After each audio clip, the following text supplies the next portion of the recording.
Pemirsa, peringatan Hari Rabies Sedunia atau World Rabies Day tahun 2023, Dinas Peternakan dan Perikanan Kabupaten Oku gelar vaksin rabies gratis dengan kuota 200 dosis.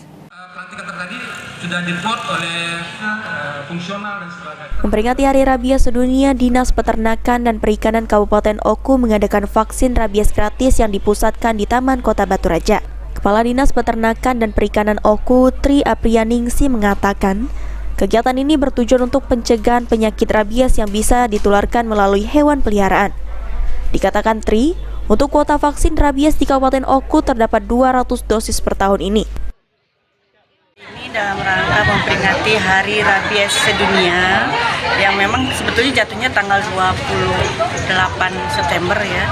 Tetapi sesuai dengan arahan dari kementerian dan juga dari dinas provinsi bahwa dilaksanakan secara serentak se-Indonesia pada hari ini, tanggal 7 Oktober. Makanya kita serahkan pada hari ini. Tujuannya adalah itu pertama memperingati Hari Rabies Dunia, kemudian yang kedua untuk mencegah penyakit rabies yang bisa ditularkan oleh hewan peliharaan.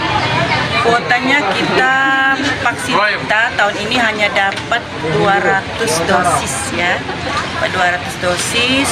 Jadi 100 kita peruntukkan untuk kucing, kemudian 100-nya nanti untuk anjing. Dalam kegiatan itu dipenuhi kebanyakan pecinta kucing dari berbagai usia. Jenis kucing pun terlihat bermacam-macam. Ari Pranika, PAL TV.